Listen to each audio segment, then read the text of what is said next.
আসসালামু আলাইকুম রহমতুল্লাহ। আত-তাসহিল institute of Bangladesh থেকে সকলকে আন্তরিক শুভেচ্ছা জানিয়ে শুরু করছি। তো আজকে আমাদের সিরাজি কিতাবের ৫ নাম্বার ক্লাস। ৫ নাম্বার ক্লাসে আমরা আগের ক্লাসে আপনাদেরকে জাওয়াবিল ফুরুজ যারা ছিল তাদের যে অংশগুলো যেভাবে বর্ণিত হয়েছে, প্রত্যেকটা অংশ কিন্তু আপনাদেরকে দিয়ে দেওয়া হয়েছে মুখস্থ করার জন্য। যদি মুখস্থ করেন তাহলে আমরা যখন ক্লাসগুলো করতে থাকবো সামনে, আপনারা অটোমেটিকলি এগুলো বুঝতে থাকবেন। আর যদি মুখস্থ না করেন তাহলে আপনারা কম বুঝবেন। এই কারণে যে ক্লাসটাতে আপনার আগের ক্লাসটাতে দেওয়া হয়েছে যে আপনার জাবিল ফুরুজগণের যতগুলো অংশ আছে, পিতা দাদা মা শরিক ভাই স্বামী, এরপরে স্ত্রী কন্যা পুত্রের কন্যা, ৩ ধরনের বোন, মা দাদি নানি, এদের যে অংশগুলো ৩টা ৪টা ২টা ৫টা ৭টা যেভাবে যেটা আছে দিয়ে দেওয়া হয়েছে, এগুলো মুখস্থ করার জন্য। অবশ্যই মুখস্থ আপনারা করে নেবেন। তো ওইটা কেন দেওয়া হয়েছিল আগে? আগে দেওয়া হয়েছিল এই কারণে যে আমরা যে এখানে এখন যে বন্টনের কথাটা বলবো, সামনেও যে আমরা বন্টন করব একে একে, যেন আমরা বিষয়টা বুঝতে পারি। তো মৃত ব্যক্তির সম্পত্তির সাথে ধারাবাহিকভাবে 4টা হক সম্পর্কিত হয়। এটার একটা ক্লাস কিন্তু আমরা করেছি, আপনারা অবশ্যই প্লেলিস্ট থেকে দেখেছেন আমি বিশ্বাস করি। তো এই মৃত ব্যক্তির সম্পত্তির সাথে 4টা হক সম্পর্কিত হয়। এই 4টা হক পরিশোধ করার পরে, 4টা হক আদায় করার পরে যখন মৃত ব্যক্তির সম্পত্তি থাকবে, তখন এই সম্পত্তি কিন্তু তার উত্তরসূরি যারা আছে তারা কিন্তু এটা পাবে। তো তারা যখন পাবে, কার থেকে শুরু হবে, কার পরে কে পাবে, কে থাকলে কে পাবে না, এটা এখন আলোচনা হবে। তো মৃত ব্যক্তির সম্পত্তি যেটা আপনার তার যে 4টা বিষয় ছিল, যে প্রথমে কাফন দাফনের ব্যবস্থা করা, এরপরে তার ঋণ থাকলে ঋণ পরিশোধ করা, এরপরে ওসিয়ত থাকলে ওসিয়ত পূরণ করা, এরপরে হলো আপনার ওসিয়ত থাকলে ওসিয়ত পূরণ করা, এরপরে হলো কোরআন অনুযায়ী বন্টন করা।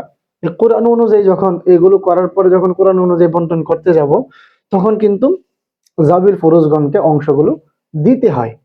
প্রথমেই জাবিল ফরজগণ এরা হলো একেবারে নিকটতম আত্মীয় যারা এরা। আর জাবিল ফরজ হইলো যাদের অংশটা আসলে কোরআনে বর্ণনা করা হয়েছে, তাদেরকে জাবিল ফরজ বলে। তাদের সংখ্যা 12 জন, 4 জন পুরুষ 8 জন মহিলা। তাদের অংশগুলি আপনাদেরকে দিয়ে দেওয়া হয়েছে। এই জাবিল ফরজগণ তারা অংশ পাবে প্রথমেই। এরপরে বংশগত আসাবাগণ মানে অবশিষ্ট ভোগী, দ্বিতীয় শ্রেণীর উত্তরাধিকারীগণ। এই আসাবাগণেরও পরিচয় কিন্তু আপনাদের এখানে আগের ক্লাসের মধ্যে দেওয়া আছে, যে আসাবা 3 প্রকার হয়: স্বয়ং আসাবা, অন্যের কারণে আসাবা, অন্যের সাথে আসাবা। তো জাবিল ফুরুজগণ অংশ নেওয়ার পরে যদি আরো অংশ থাকে, ওই অংশটা কিন্তু ওই ব্যক্তিরা নিবে। বংশগত আসাবাগণ যারা, তারা তারা তো নিকট আত্মীয় হিসেবে আরো খাসের, এই কারণে। এরপরে যদি আপনার এইরকম না থাকে, জাবিল ফুরুজ নাই, ধরেন একজন ব্যক্তি মারা গেল, তার জাবিল ফুরুজ নাই, তার আসাবা নেই, অথবা জাবিল ফুরুজ ছিল, দেখা গেছে যে আপনার তার অবশিষ্ট সম্পত্তি রয়েছে ওই রকম। এরপরে 3 নম্বর হলো যে কারণবশত আসাবাগণ, তারা সম্পত্তিটা নিবে। এই কারণবশত আসাবা হলো মুক্তিপ্রাপ্ত গোলামের মুনিব। এখন এটা যেহেতু গোলাম মাওলার আপনার যোগ নাই, মাসালা নাই, এটা না পাওয়াটাই স্বাভাবিক। তারপরেও এটা এখানে যেহেতু কিতাবনের আগের এটা দেওয়া আছে যে কারণবশত আসাবাগণ ওনারা সম্পত্তি পাবে। আর কারণবশত আসাবা হবে ওই ব্যক্তি মুক্তিপ্রাপ্ত গোলামের মনিবে সম্পত্তিটা নিবে, যদি ওই মুক্তিপ্রাপ্ত গোলাম তার যদি আসাবা না থাকে, তার যে নিকটবর্তী যে আসাবা বা জাবিল ফরজ এদের যদি কমতি হয়, তাহলে মনিবে নিবে। ঠিক আছে, ওই যে সে যে অনুগ্রহ করলো, সে যে তাকে গোলামি থেকে আজাদ করলো, এই কারণে। এরপর হলো 3 নাম্বার মুক্তিদাতা মনিবের আসাবাগণ। যদি এখানে আপনার যে মুক্তিপ্রাপ্ত যে গোলাম সে মারা গেল, তার যে মনিব ছিল সেও মারা গেল, তাহলে ওই মনিবের যারা আসাবা আছে, ওই আসাবাগণ তারা ধারাবাহিকভাবে অংশগুলো নিবে। এই হলো 4 নম্বর। 5 নম্বর হলো এরপর বংশগত জাবিল ফুরুজগণের মধ্যে আবার বন্টন হবে, মানে রদ হবে। ঠিক আছে, 5 নম্বর হলো যে বংশগত যারা জাবিল ফুরুজ, এদের মধ্যে সম্পত্তিটা আবার আপনার পুনরায় বন্টন হবে, রদ হবে। এরপরে 6 নম্বর হলো রক্ত সম্পর্কীয় আত্মীয়গণ যারা, তারা কিন্তু সম্পত্তি নিবে। এটা হলো 6 নম্বর, যেটাকে বলে জাউল আরহাম। এরপরে 7 নম্বর, মৃত ব্যক্তির চুক্তিবদ্ধ বন্ধু যদি থাকে। মৃত ব্যক্তির চুক্তিবদ্ধ বন্ধু এটা কেমন? এটা হলো যে আপনার অনেক সময় বলে যে আমি আমার জীবিত থাকা অবস্থায় যদি কোনো অপরাধ করি, আমাকে যদি পুলিশে নিয়ে যায়, কাউকে যদি সে বন্ধু বানায় যে তুমি আমাকে ছাড়াই আনবা এবং আমি মারা গেলে আমার সম্পত্তি তুমি নিয়ে নিবা, এ হলো মুক্তিপ্রাপ্ত মৃত ব্যক্তির চুক্তিবদ্ধ বন্ধু। 8 নম্বর হলো মৃত ব্যক্তি কর্তৃক বংশজাত বলে স্বীকৃত ব্যক্তি।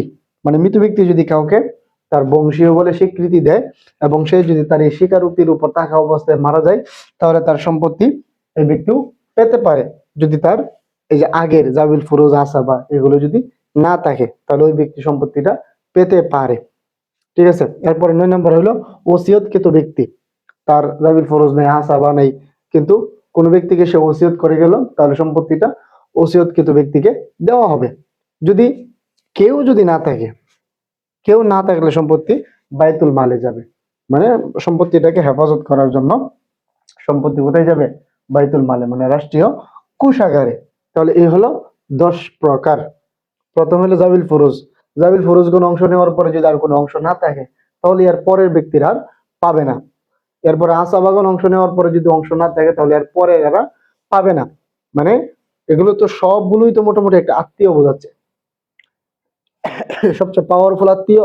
এরপরে এরপরে এরপরে এইভাবে আগের ব্যক্তি থাকলে পরের ব্যক্তি পাবে না, আগের ব্যক্তি থাকলে পরের ব্যক্তি পাবে না। যখন ওই ব্যক্তি থাকবে না, তখন এই ব্যক্তি পাবে। এই ব্যক্তি না থাকলে উনি পাবে, এই ব্যক্তি থাকলে আবার এই ব্যক্তি পাবে না। এ হলো 10 প্রকার। আচ্ছা, যাই হোক, তো আমরা একে একে এখন যখন আবার হালত গুলো সামনে আসবে, যে পিতার হালত, দাদার হালত, আমরা কিন্তু অঙ্ক আপনাদেরকে ইনশাল্লাহ করে অবশ্যই দেখানোর চেষ্টা করব। তো আজকের ক্লাস এই পর্যন্তই। সকালে ভালো থাকবেন, আর এই 10টা প্রকার এগুলো আপনারা মুখস্থ করে নেবেন। পরবর্তী ক্লাসে দেখা হবে। আসসালামু আলাইকুম ওয়া রাহমাতুল্লাহ।